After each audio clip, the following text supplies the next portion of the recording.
back to the now that God has planned for you. We've been here the last couple weeks. I think today we're officially in Back to the Future 3. And we're going to finish up next Sunday maybe with Back to the Future 4. And we're going to learn to get back to the future that God planned for us from the very beginning. What a concept. Back to the future. Have you thought about that before, even when that movie first came out? Did you ever think about that whole terminology? Back to the future. Because the future is supposed to be forwards, not behind you, right? But you understand the concept. It's getting back to the original design. Getting back to what God had planned for us from the very beginning. And so that's what we're here to do. I appreciate you guys being here today. I know it's going to be sunshiny by the time we get out of here. It's starting to happen already, but I know it started out rough. Lots of people were without power this morning. I guess it was windy or icy or something in some parts of the country, but thank you for being here. Last year this wouldn't have been much of a snowy Sunday, would it? If we'd had a Sunday like this last year, we'd have got up and said, all right, finally a Sunday where there's no snow problems. Because this wouldn't have showed up on the radar last year. But thank you for being here. Now we've got one out of our system so we can get back to normal now. So thank you for being here. And for all the things that you guys participated in all week. Those of you who came to the annual business meeting / vision casting time, just thank you for being here as we plow into a new year. And all you guys who came to breakfast yesterday, I just really enjoyed my time with you and just the conversation. I think it could have kept going all day long, and just hearing your all's hearts, and just it was good. And the burritos weren't bad either, were they? I went home and told my wife that I keep getting great reviews on my homemade salsa, and she said, well, if your book don't make it now, you got a backup plan. So, I don't know how you market salsa, but we may have to check into that. Other things don't happen. So, thank you for being here. Here's the story among all stories in the Bible about God getting His people back to the future. Look at this in Joshua 1. After the death of Moses, the servant of the Lord said to Joshua, son of Nun, Moses' aide, Moses, my servant, is dead. Now then, you and all these people get ready to cross the Jordan River into the land I'm about to give to them, to the Israelites. I will give you every place where you set your foot, as I promised Moses. Your territory will extend from the desert to Lebanon, and from the great river, the Euphrates, all the Hittite country, to the great sea on the west. No one will be able to stand up against you all the days of your life. As I was with Moses, so I will be with you. I will never leave you nor forsake you. Be strong and courageous, because you will lead these people to inherit the land I swore to their forefathers to give them. Be strong and very courageous. Be careful to obey all the law my servant Moses gave you. Do not turn from it to the right or to the left, that you may be successful wherever you go. Do not let this book of the law depart from your mouth. Meditate on it day and night, so that you may be careful to do everything written in it. Then you will be prosperous and successful. Have I not commanded you? Be strong and courageous. This is the third time we've heard this. Do not be terrified. Do not be discouraged. For the Lord your God will be with you wherever you go. God is taking a man and a generation with him and bringing them back to a point in time that where they were supposed to be standing 40 years earlier. In fact, they did stand there 40 years earlier, right on the wrong side of the Jordan River. God took them there quick as he promised Moses, if you will lead these people from their bondage, I will take you to a land flowing with milk and honey. It's awesome there. And you're going to be successful, and there's going to be great, great victories you're going to win there. And within a month they were at the river, and they were going to cross over, and they set up camp, and they raised up 12 spies, and they sent them over to survey the land to see what was really going on. And when they came back, the spies did all agree on one thing. That place is incredible. It is flowing with milk and honey, which is Jewish colloquialism, or what would become known as Jewish colloquialism, just meaning it's good, it's great, it's prosperous, it's wonderful over there on the other side of the river. But of course, 10 of the 12 spies didn't have the right attitude, and there was a trickle-down effect into the whole congregation. And they stopped short. 40 years later, now Moses, God's servant, is dead, and a whole generation of people that had been set free, saved by the blood of the Lamb, but they never crossed into the future that God had planned for them. And God said, now that whole generation is dead. That generation that would not cross over, that generation that was not interested in my future for them. And now will you, Joshua and these people, will you cross over into the future that's been waiting on you for the last 40 years? Even though I know that our mistakes and our failures and our bad decisions, God takes them and works them for good, and He makes us who we are today, so therefore we give praise in all things. I told my wife so many times in the early years of our marriage that I was so self-grieved because I had burned off 4.5 years of my life. And I used to tell her, where would I be today if I wouldn't have lost those 4.5 years partying and drinking and carousing around and just... I couldn't help but wonder, just in the natural, how further down the road would my revelation knowledge be? How much further down the road would my walk with God be? What would have I experienced by now that I'm still waiting to experience? And again, while I say I know that we don't look back and God works it all for good, and I understand that spiritually, the natural man can't help but wonder what you've missed sometimes through your own foolish decisions and even lack of faith at times. God is bringing Joshua and a whole generation of people to the threshing floor to now find out what's really in their heart. Can they separate themselves from an attitude of a last generation who, though they like being saved, and though they like God providing for them, and they love seeing miracles, they've never even remotely crossed into their destiny, the plans and purposes God had for them. I've shared with you many times before out of Psalm 139, God grabbed my life many, many years ago, and He got my attention. As He redirected me to that passage, He said, son, in your mother's womb, I knew you, and I knit your body parts together. I was so intentional the way I made you. You are the height that I planned on you being. You're the girth that I planned on you being. Your hair, you used to have a lot of it, and I planned that because it served such a purpose back in the rock and roll days. And I also planned days that it wouldn't really serve a purpose, and so to make you a more acceptable pastor, I had it fall out so you wouldn't be tempted to keep wearing long hair as a pastor, because in 1995 probably nobody would have came to a church with a pastor with long hair or an earring. That fell out too.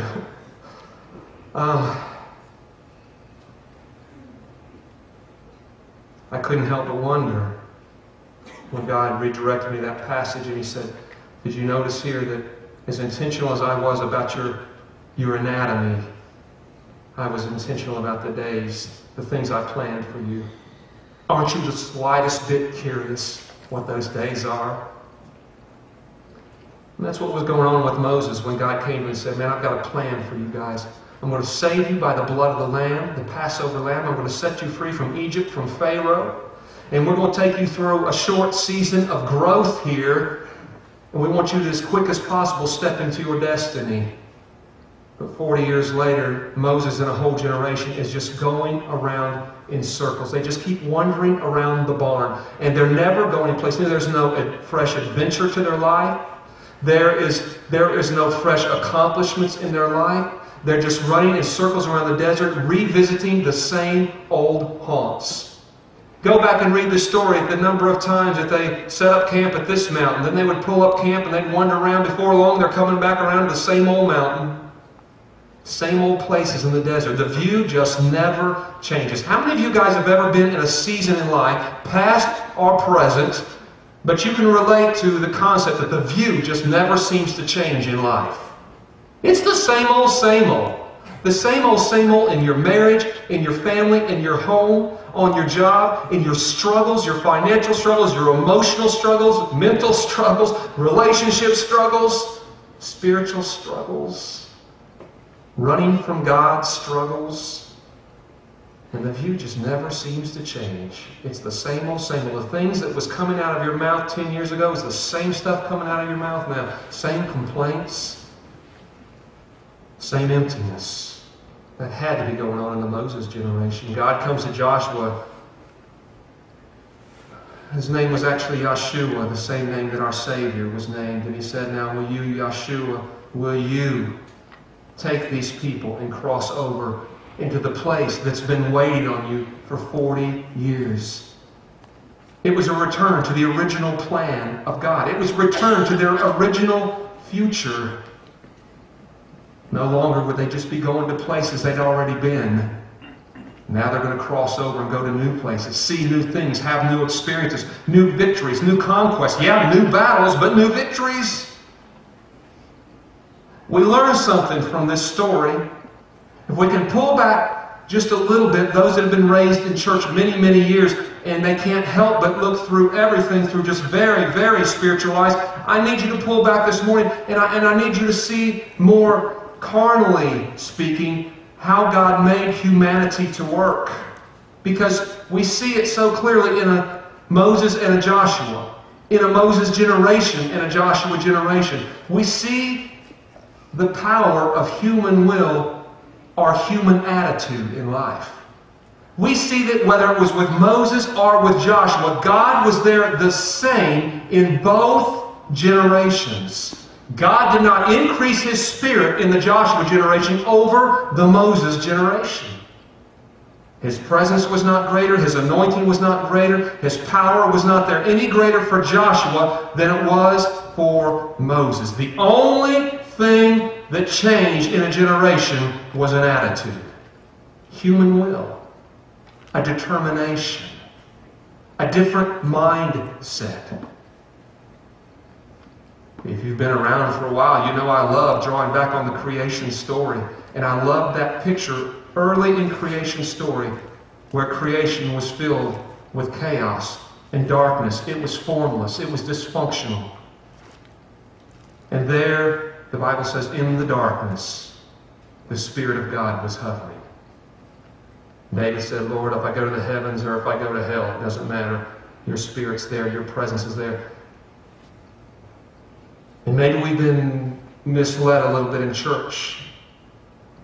When we look out at creation and we look at our nation and we look at our churches and we look at our communities and we look in the mirror at ourselves and we begin to cry out, Lord, we need more of your Spirit. Come on, Lord. We need more of you to fall out of the sky. We need more of you and more of you and more of you. And while we definitely want more of relationship with Him and more of His life in us, this story reminds us through the pictures, the redundant pictures in the Bible, story after story after story, reminds us that it's not about God's presence or God's Spirit hovering there in the world where humanity is trying to plug along. Every single story comes down to human attitude. Every story. God is there with people that are chasing after Him, and God is there for people that are rebelling against Him. He's still there. His Spirit's always contending with people.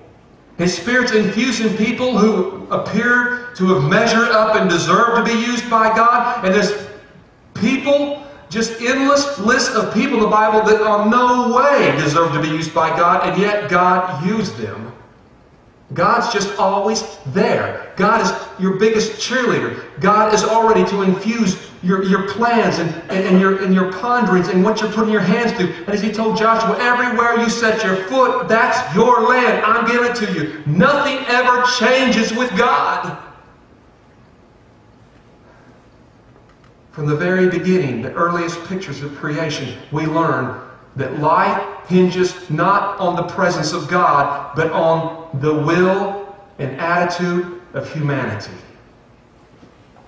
From the very beginning, The Bible says that God blew the breath. We were talking about that word out there, Doug and I, this morning. The Hebrew word is ruah. It can mean breath and it can mean spirit. In that situation, the creation story, it meant both. God formed the man from the dust of the earth. He literally, physically formed him. And He blew the very breath of life, the ruah. From the very beginning, man has been infused with the Spirit of God. God's just always been here. And in the last 2,000 years, He's been here in an intimate way, like human beings had never known it before, since the garden. It's always about human will. It's always about human attitude.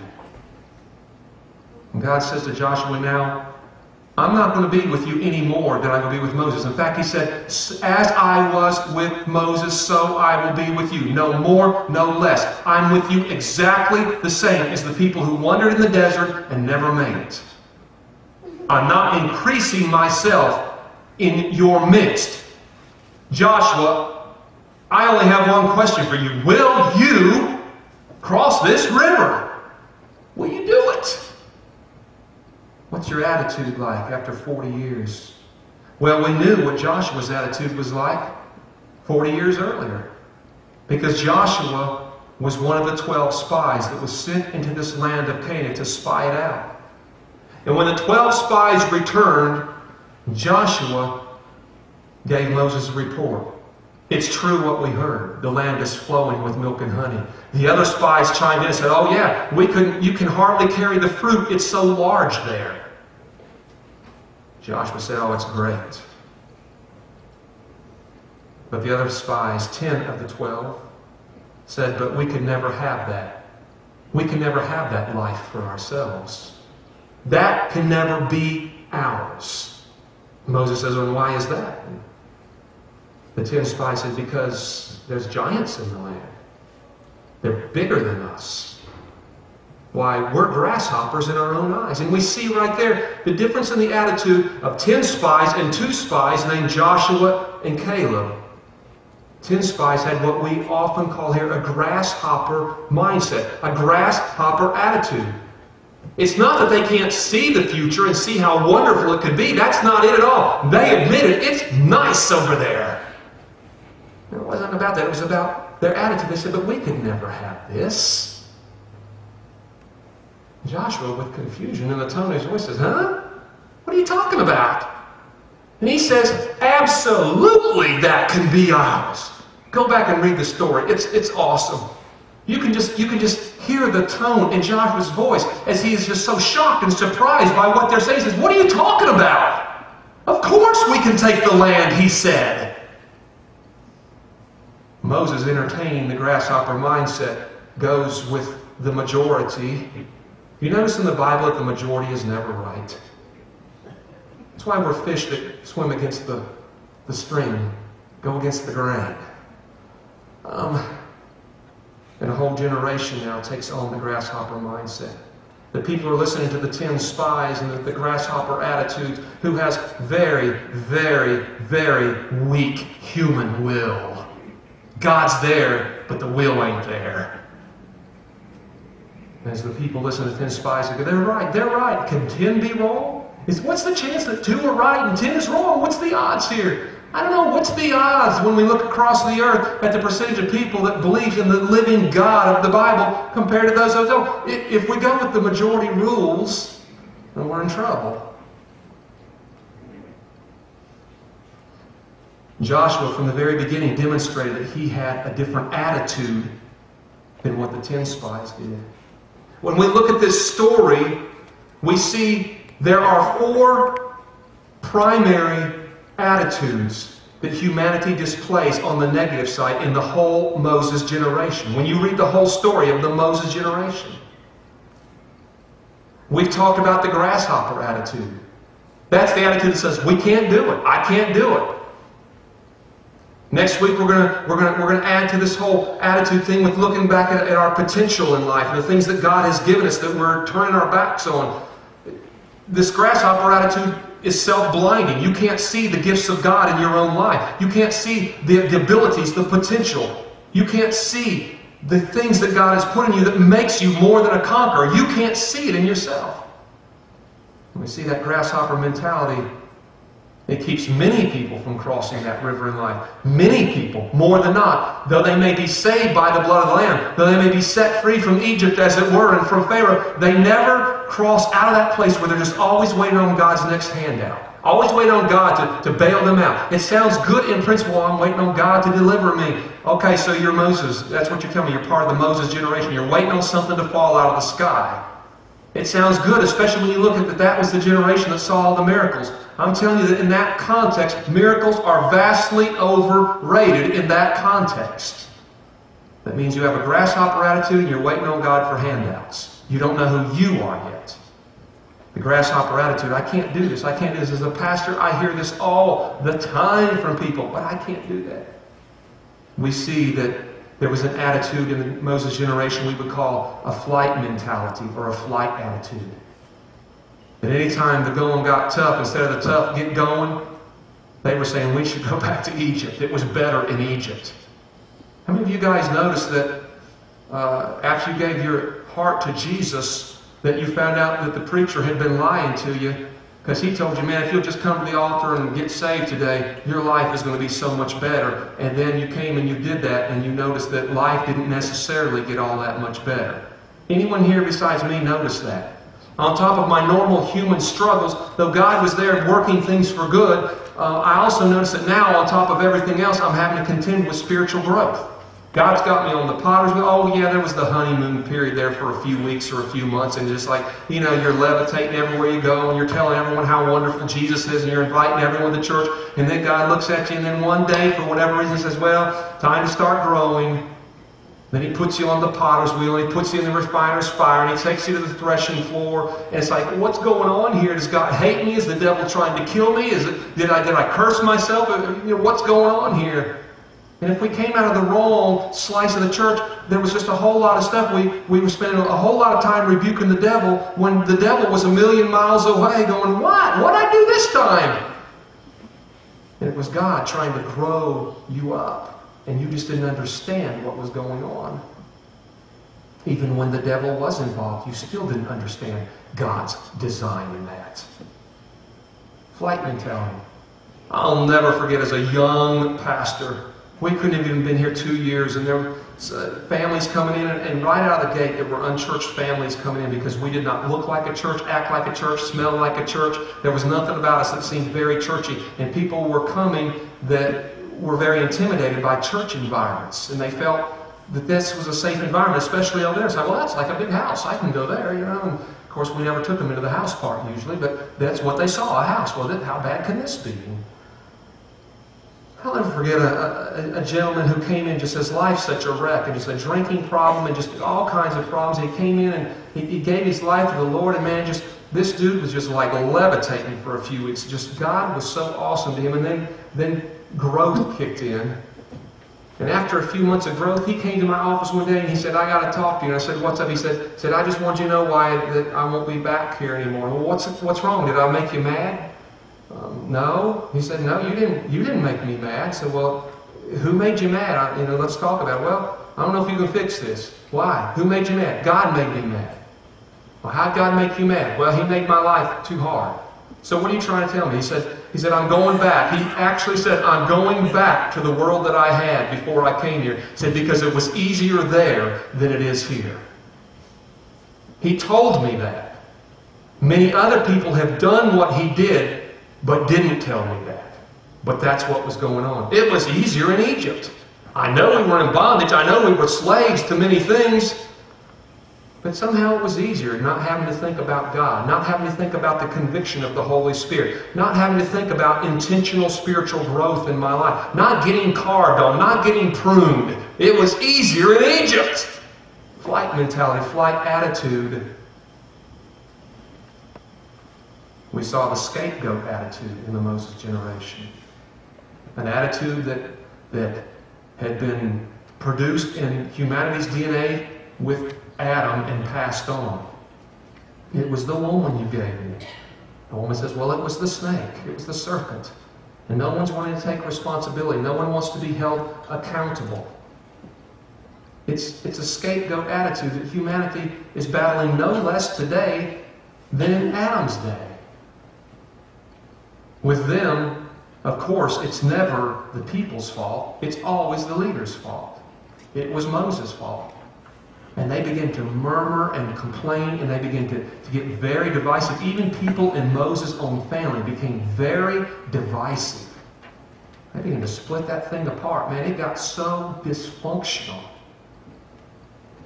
And people are speaking and whispering about Moses, and Moses did this and Moses did that. Moses led them to freedom. Moses led them out of captivity, and now Moses is trying to do something he's never been trained to do before, because prior to the burning bush experience, Moses did not have a clue who God was. We keep forgetting that. Moses was spiritually incredibly immature.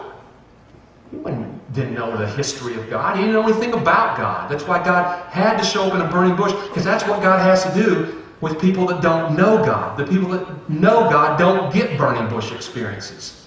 The people that don't know God either has to depend on the still small voice, or they just have to depend on the keys that are in their hand, and by faith step out and start making decisions of life, believing God's going to back you on it. Now that's a picture of maturity. Most Christians don't like that mode of operation, though. Everyone wants a burning bush experience. It's actually an insult to our spiritual condition when we have to have those. But if you're a young Christian, that's fine. You probably need that up front. But hold on, it's going to change if you keep growing. The scapegoat attitude, it was Moses' fault. We see that in America. It's always the president's fault, the politician's fault.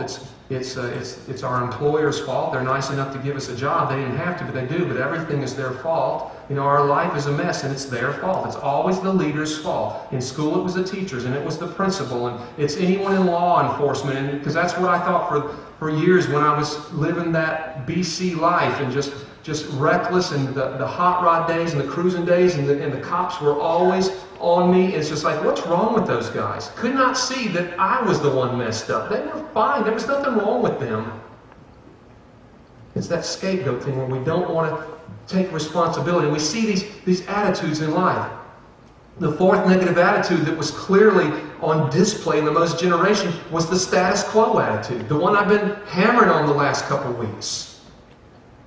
That's that thing of just, you know, you're in this place, it's a wilderness, and you're going around in circles, you keep circling the barn, the same old haunts, the same old views, ain't nothing changing. And my wife, and did you notice how much she looked like the lady in the video earlier? With all the animal hides and stuff? I thought that was pretty prophetic, Dan. Not pathetic.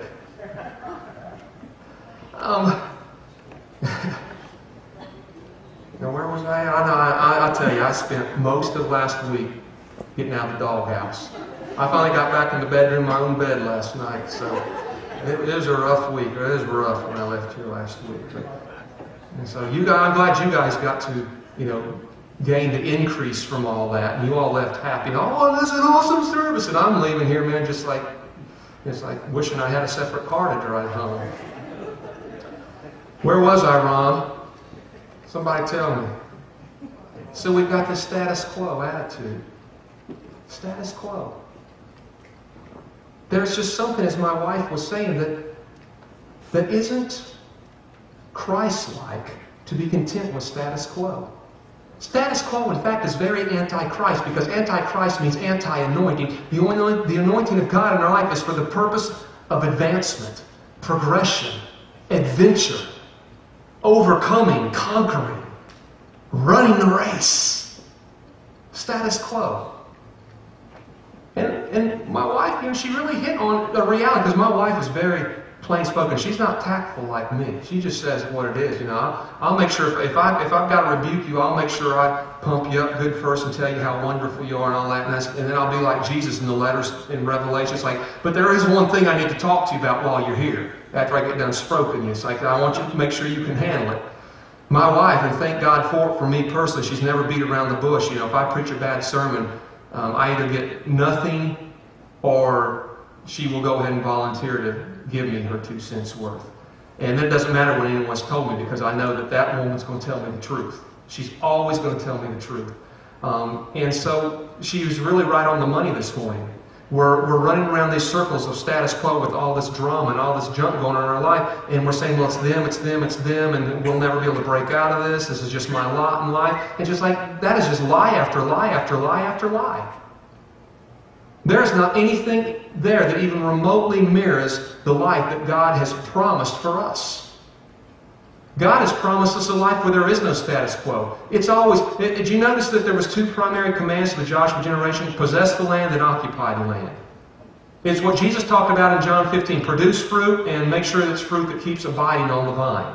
Now, keep producing new fruit, maintain that fruit so you don't lose it. Don't always be into new accomplishments and let the old accomplishments, fall off the face of the earth. Make sure you're maintaining the new land that you took. Occupy that. Make sure that fruit stays on the vine.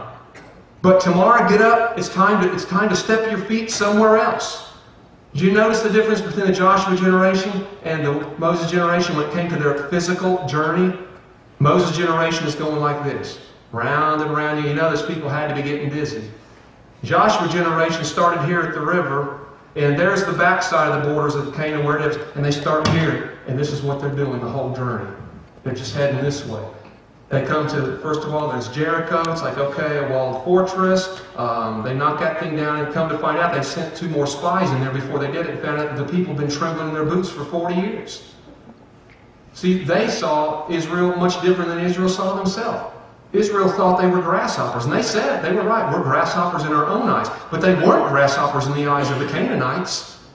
They were shivering in their boots, knowing someday they're going to cross that river. Someday they're going to get back to their future, and we're dead meat. They built this great walled fortress trying to keep them out.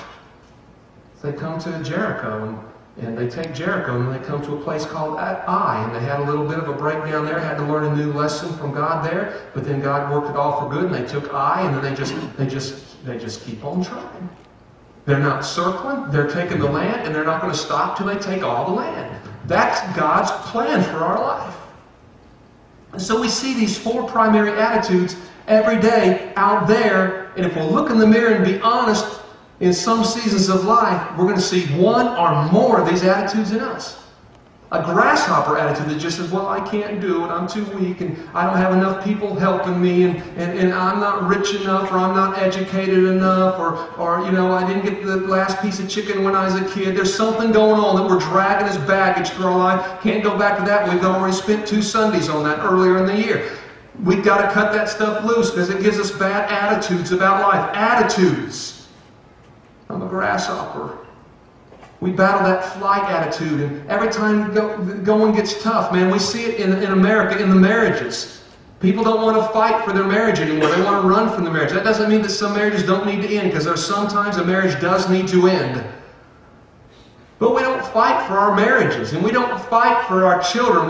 We get wore down by our kids, and we just say, well, just go off and do whatever, and I'll just pray that God will keep you safe. We give up. We don't fight for our children. We don't fight for our families. We run from everything. We don't stay on a job and try to work things out with an employer, with fellow employees. Instead, we just want to run, and we go from job to job to job to job, and then we go from church to church, because as soon as God puts us in a church, first thing we get the honeymoon. I know you guys come here and you go, if you stayed, you already tell me, man, I like that place. That place is cool. That place is real. And you love it. And everyone, when they come here and they stay, people go on and on. It's like, Pastor Scott, I just can't tell you how much I love what's going on here. And most of those people, give them 6 months, give them a year, give them 2 years if they get a real long honeymoon. And I promise you something's going to happen, and God's going to start kicking some spiritual growth in them, and iron's going to start sharpening iron. There's a whole lot of people that think I'm the best thing since sliced bread the first few months they know me. And there's a lot of people that end up, when they do leave, not a lot of people leave, but there are people, when they do leave, a whole lot of those people, they're as mad as a hornet at me about something. And it's usually something I don't know about, or something that wasn't near that's big a deal. If we'd have sat down and had a conversation, God would have actually grafted us together, and we might have actually had a relationship we'd never had prior to that little headbutting. But we run from headbutting. We run from that. We run from friction. We think that being a peacemaker is being someone who runs from conflict. Blessed are the peacemakers. I want to be a peacemaker, so when there's conflict, I'm just going to back on out of here. That's not what that means. Peacemaker means if I'm in conflict with someone, I go sit down and I talk it out with them, because I read that verse in context to everything else Jesus said. Said if you've got aught against your brother, go sit down with them, talk, state someone else as a witness. You know, we run from stuff. We have flight mentality, relationships and churches, and we run from God. It's an attitude that will never get you back to the future that God has planned for you. You will just circle in the desert till you die. That scapegoat attitude where everything is somebody else's fault. And that status quo attitude where we just become content. We've lost our determination. We've lost our vision. We've lost our drive. We have a status quo attitude. And that is no place to live. In fact, that is not life. God, in fact, from the very beginning, programmed man to have just the opposite of these attitudes. He programmed man to have a dominion attitude. He created man. He formed him from the dust of the earth. He blew the ruah of the very breath and spirit of life into him. And he set him down and he said, let's talk. Here's how it's going to work for you. I'm going to bless you. And you're going to walk through the earth being blessed by me. You're going to walk in my favor. And you're going to walk in my power. And you're going to walk in my authority. And you're going to subdue the earth. That word means there's going to be things that you've got to subdue. That means there's going to be adversity. There's going to be conflict. There's going to be giants. There's going to be walled fortresses. There's going to be things opposing you out there. But I am programming you to subdue. And I love the word there. It means establish dominion over those things. Establish your dominion over those things. And God steps out with Adam. He says, I blessed you. I filled you with my spirit. Now it's up to you, big boy. Go subdue. Go take dominion. If you wallow in the pig pen, that's on you. If you circle in the desert, that's on you. I have blessed you. If you were here a couple Sundays ago, maybe it was last Sunday, it's all a blur anymore. I don't know. We are blessed, period.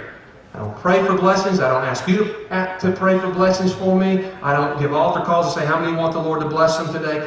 No, it's all insulting to the regenerated mind that understands I have been once and for all blessed. I can't get more blessed than I am. And I am blessed in the city. I'm blessed in the field. You know that song, right? That's Scripture. He says, I blessed you. I'm for you. My Spirit is in you. Go subdue. It's an attitude about life. It's an attitude. It's a determination. It's a mindset that says, I won't be stopped. It's the attitude that Joshua had. He said, we can do this. We can do this. Well, what about Jericho? Did you see Jericho? Oh, yeah, I saw Jericho. We can do this. You understand that there's giants all through the land. Did you know that? Yeah. We heard that also. We can still do this. We can do this. We can do this. I love the footage that Dan showed earlier with that long list of people. Abraham Lincoln to Michael Jordan, Thomas Edison, and all these people, and Ulysses S. Grant, and all these people that a lot of you studied in history, and all you know is the punchline about their life. But some of you are really, you're history buffs, and you've learned the story behind the story, and you found out that these people, they were like every other human being in their failures, in their weakness, in the things they were deprived from early in life. They had every excuse to throw in the towel. But they had an attitude, a dominion attitude. They couldn't be stopped. They were determined. It comes down to human will. As we cry out, Lord, what's your will for my life? The Lord will respond back. My will for your life is for you to start using your will. My will is that you would use your will. Start doing something with your life. We saw it with Joshua. We saw it with David. That we can do it attitude. David, a little boy. He's the youngest of sons in a family with multiple sons where most of them are warriors. He's the little boy. He's the little shepherd. It's not an influential family. It's not an influential tribe that he's part of. He's the weakest of the weak of the weak. And he brings his lunch to his brothers who are on the front of the battle lines as the Philistines are taunting them. And Goliath is out there taunting them. And he shows up with a little sack lunch for his brothers. And he says, what's going on here? He says, well, I don't know, but stay down. You don't want to be seen here. So, well, what's going on? Well, it's this giant, you know. He's really, really big. and he's scary, and he's going to kill us all. David, you've got to again look at the tone that's in his voice. You've got to look at the tone of the whole story there. And he looks at it, and he's looking at Goliath, and he's looking at the people of God. He's looking at the army of God, hiding in the trenches, quaking in their boots. He's looking back at this giant. He says, are you guys talking about him? That guy? Yeah. Shh, keep it down. David says, you do know he's uncircumcised, right? Shh. No. He's not circumcised. He's not in covenant with God. He is not a child of the living God. We are. Circumcision meant covenant. It was a sign of covenant with God. It says, you do know we're in covenant with God and he's not, right? We can do this. No, we can't do it. All right, whatever. Has anyone seen my slingshot? And then they try to put all of Saul's armor on, and it's like, here, put some armor if you're going to go out. What were they all thinking? We're really going to send this child out there. You think for a second they believe that this child, this baby, had a chance against that giant. And it goes to show you that it's not about the natural. It's not about how big you are, little you are physically. It's not about are you wealthy or are you poor. It's not about do you have 10 doctorate degrees or did you not even escape high school. It's about human will. It's about mindsets. It's about attitude. He's the weakest of the weak. They were strong. His brothers were strong. They were trained warriors. There's Saul, by the way, was a great warrior.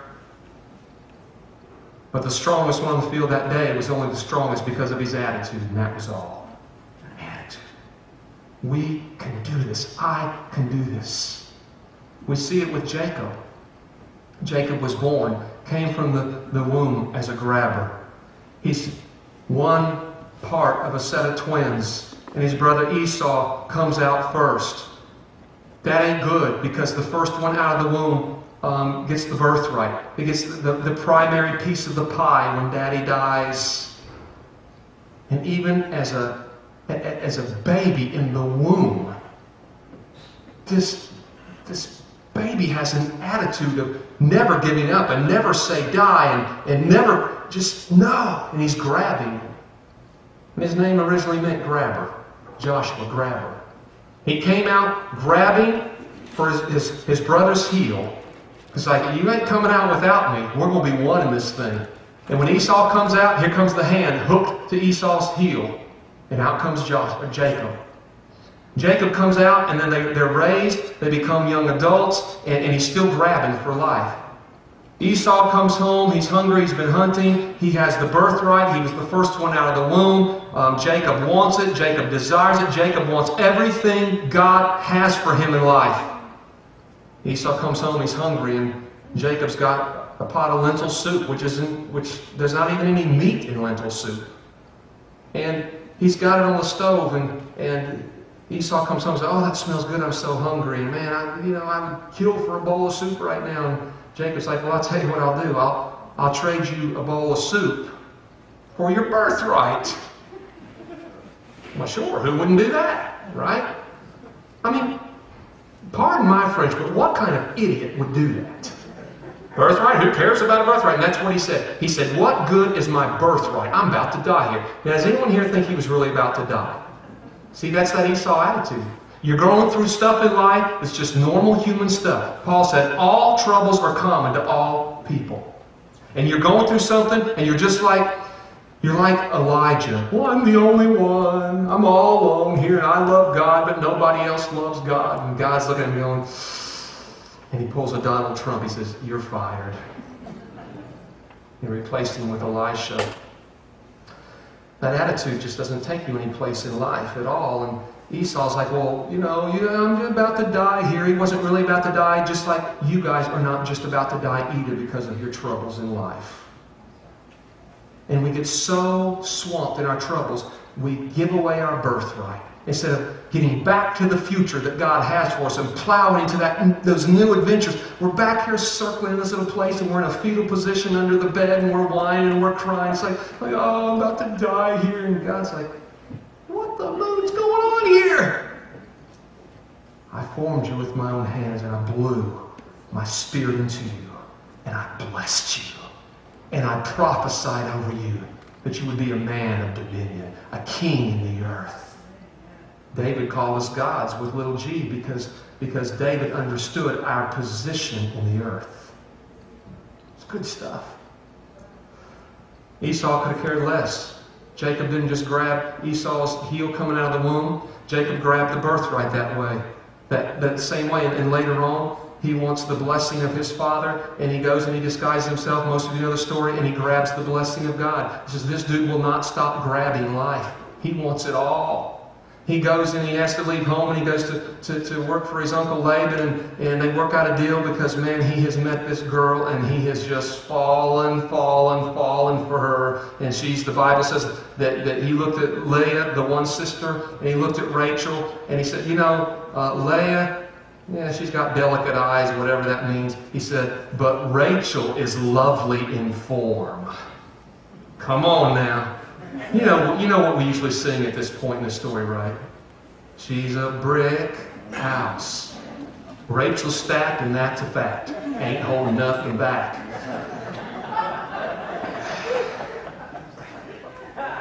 You don't like it? Take it up with Jacob. That's what he said. He was a man of God, okay? Abraham, Isaac, Jacob. Good people. He wanted her. So that's going to be my wife. He ends up working, a bunch of years, go to get married, gets drunk. This is one of the lessons of life, what can happen, going out getting drunk. He wakes up and he's with the wrong bride. But he wants Rachel. And even though his dream has been shattered, even though his heart has been broken, even though he's been betrayed, kind of got what was coming to him, right? I mean, you reap what you sow. How can you complain about that? He wakes up and it's like all this time gone, wasted, lost it all. I don't even have the woman of my dreams. Not Jacob. He's a grabber. Jacob goes back to Uncle Laban and says, all right, see what's happened here? Can't complain. Brought it on myself, reaping what I sowed. What do we need to do, though, for me to continue grabbing for what I really want in life? He had that attitude, man. They work out another deal. He ends up with 2 wives, one with delicate eyes and one that's a brick house. He's got it all. Jacob. Look at this passage in Philippians 4:13 that we've all heard so many times growing up in church. I can do everything through him who gives me strength. What can we do? What? Not some things?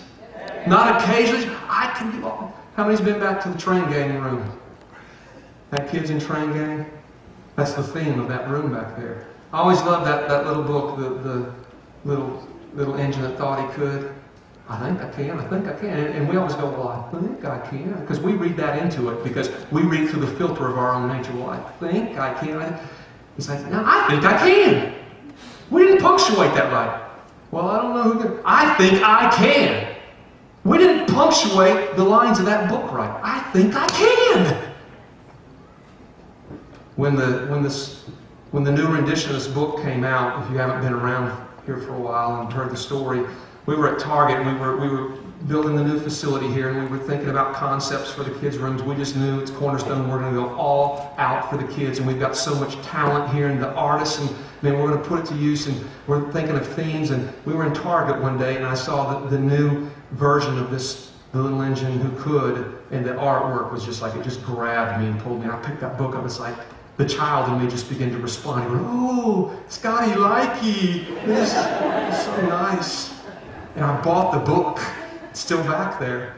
And I showed her, I said, this has got to be one of the rooms. And I opened up to that big center picture, with the whole train and all the clown and the stuffed elephant, just the colors. It's just like, as a kid, it was just everything in art form there that would just draw you. So this has got to be on a wall. And of course, we try to do things right when we can around here. And so found out who the artist was in the book, called her. She lived in New York City, contacted her, told her what we were doing, asked for permission to use the artwork. She sent us an official something or another that's still on file somewhere, said, yeah, I'd be proud if you do this. And I told her, I said, you know what?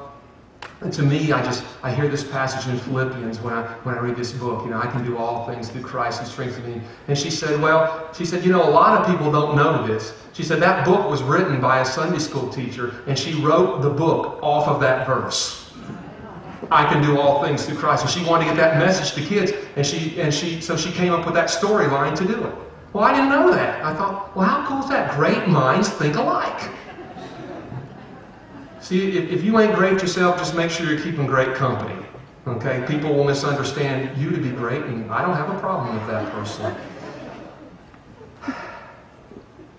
I can do all things through Christ who strengthens me. I can kill giants. I can take down great walled fortresses.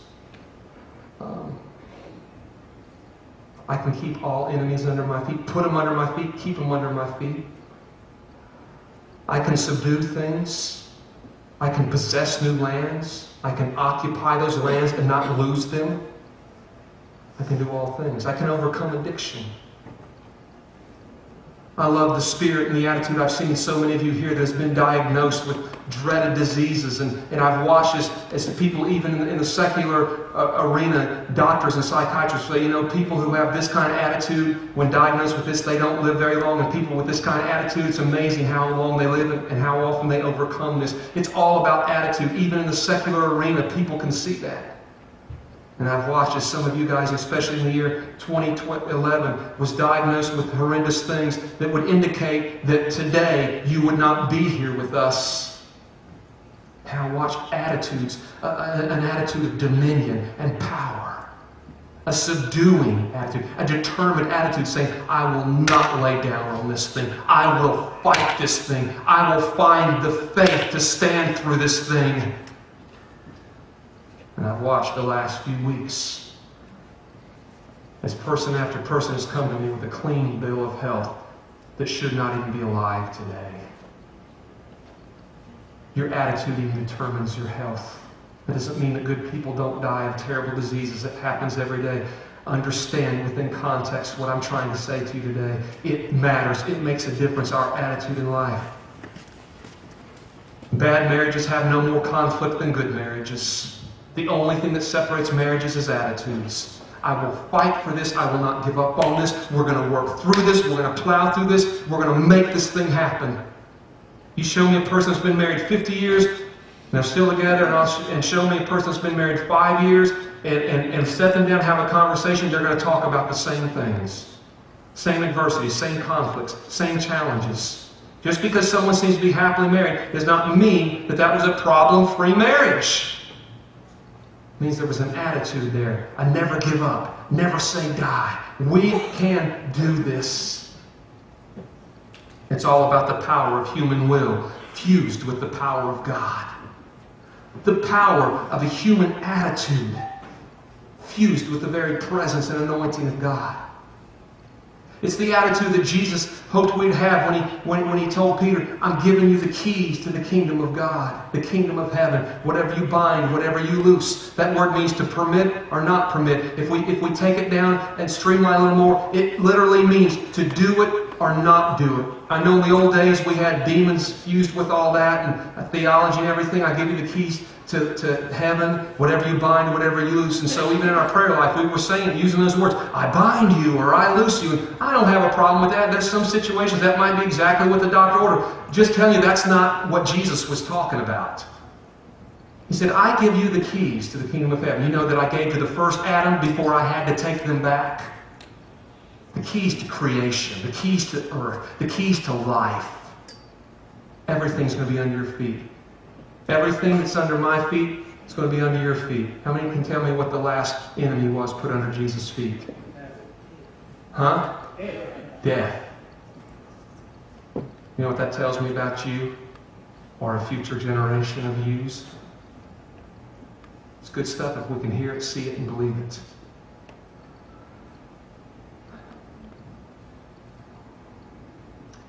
He said, I'm going to give you the keys to the kingdom of heaven. All power in heaven and earth has been given to you. Whatever you decide to do, I'm going to back you. You're going to do it. Whatever you decide not to do, I'll allow that too, and it won't happen. It's an attitude of determination. I will do it, I will not do it. Ephesians 4:23, Paul says to be made new in the attitudes of your mind. Be made new in the attitudes of your mind. What do you mean, Lord? I mean, get back to that mindset the first Adam had. That the second Adam, if you were here last Sunday, Jesus Christ, that He came and He took back and He modeled in the earth. An attitude that was demonstrated in very extreme ways. Extreme ways that we say, well, I would never do that. And, well, I don't know, but I know there's a story behind the story, but I like the attitude of a man who says, water, yeah, I can walk on that. Death, yeah, we're not going to give into that. We're going to resurrect some life here. When other people say, leave the little girl alone, she's dead. Jesus said, yeah, I need you with those attitudes. I've been needing you to leave the room right now. Because we don't see that. We don't believe that. And we're about to do something here that we may not can do if you're standing here in our way. Sickness, disease, Mother Nature. I can do all things. I can do all things. How many of you guys know we need a new attitude? We need a new attitude. We need a new attitude. I need a new attitude. I need a... How many's been here in January? Stop saying I need a new attitude. Say, I got a new attitude. I got a new attitude. Come on, say that. I got a new attitude. Say it. You bunch of weaklings, say it. I got a new attitude. Come on, say it like Patti LaBelle. Come on.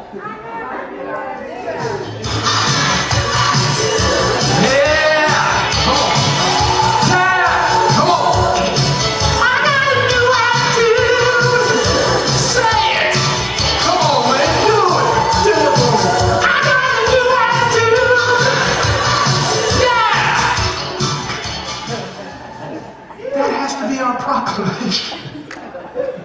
Time out, I got that great. Just another traditional church service at Cornerstone. We have to become intentional going into this new season of our life. Say, no, I am going to have a new attitude about life. How many of you guys have been mad here for the last 37 years because you didn't get the last piece of chicken? You've been carrying that thing around for 37 years. Stop it! I'm sorry that happened to you. It wasn't fair. You deserved the last piece of chicken. It was mean. It was terrible. It was a satanic plot against your life. I got news for you. You take the devil out of the picture, we're still going to be daily facing hurts and frustrations. I tell you, I got much bigger problems than the devil. I mean, you guys hurt me more than the devil does. But I'm a very compassionate, forgiving pastor. You know I'm joking with you to some degree. What I'm saying is, there ain't nothing in life that keeps you circling in the desert. Yeah, that's even worse than the desert. Nothing but you.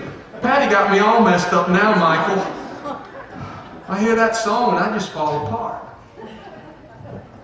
There's nothing keeping you where you are in life but you. That's hard because we have grown up in a society and a culture where we like to be stroked and pampered and pet and say, oh baby, it's not your fault. It's not your fault. It's all those mean people. It ain't the mean people's fault. It's our fault. It's us. It's us. The condition of our marriage, it's just us. The devil's not targeting your marriage any more than any other marriage. It's about an attitude of determination, the will of humanity, the way that God designed, fused with the power of the Holy Spirit. Nothing would be impossible. Remember the Tower of Babel? We've got a bunch of heathens down there, a bunch of secular folks. They don't even remotely know who God is anymore. They're down there trying to build this big old tall building to reach the heavens. And God comes down there and looks at it and goes, man, look at them. Look at them. He said, when human beings get it in their mind to do something, nothing is impossible for them, God said. He was talking about a bunch of pagans, a bunch of heathens. Look what we've done as human beings. We've subdued in every area that God told us to at the beginning of creation. He said, go exercise dominion in the air where the birds are, in the seas where the fish live, and upon the ground where the creepy crawly things are. Look what we've done, man, with flight and with submarines and with all the things that we do. And just we have learned to subdue and operate in dominion in all these realms, and we just keep advancing. That's the way God made us. That's not good or evil. That's just the way God made us. We're creative like Him. There is nothing holding any of us back except our attitude. Not a thing. Not a thing. This has been a month that we will try to bring closure to next Sunday, if possible, where you will never have another 30-day span of time better than this to cut loose all your baggage of the past and plow into a new life. In fact, it can be like a born-again experience for you. Don't you get tired of watching good things happen to other people on TV and you're just sitting there and you're in the armchair there and just looking at all the adventures in everybody else's life? Forget that. I don't want to adventure. I'm trying to teach my daughter that now. We won't be able to do it every year, but every year possible, I'm trying to teach my daughter through an object lesson here. Always be hungry for new adventures, new adventure. So we say every year we're going to do a vacation and an adventure. An adventure and a vacation, they're not the same. An adventure you don't come home rested from. You need a vacation after adventures. So, last year we said, okay, so we're going to go and we're going to see the Grand Canyon and Hoover Dam and all that stuff out there. That's going to be our adventure, and then we'll try to do a vacation later. Didn't get that one in this year, but 2012 is a new year. And the year before that, we said, okay, I'm always getting all these cheap tickets and free tickets and all kinds of neat stuff because it's just amazing what's out there if you dig long enough and you can do a little research. And went to Costa Rica because I wanted to look down inside of a volcano, and I wanted to see that. This year the adventure is going to be we're going to take her up to Niagara Falls because that's not that far away, and get her out there on that Maiden of the Mist right at the bottom of that mighty waterfall. Let her behold the majesty of that. We're going to zip line. We're going to whitewater raft because it's right here in the backyard, Jonathan, and we never do it. Adventure. I'm trying to teach my daughter, don't you become status quo. Don't you just sit down in life and become a spectator in life. We need a new attitude. We don't need, hear what I'm saying within proper context. We don't need to keep crying out for more of God, though of course we want more of His manifestation in our life. Understand, when we're crying out for that, what we're technically saying is, Lord, manifest your presence more. But His presence can't get any thicker than it already is. We're just praying, Lord, manifest more so we can, commune with it a little better. But we got all the God that we need. We've had all the God we've needed for 6,000 years. We've hit this thing from completely the wrong angle. Jesus, the second Adam, came to remind us of what the first Adam was supposed to be and what you and I are supposed to be. We've got the power. No, we're not really doing that one today. We've got the power. We've got the information we need. We just got to get a new attitude now and do this thing. How many are determined in the year 2012 that this is going to be your attitude? Stand with me.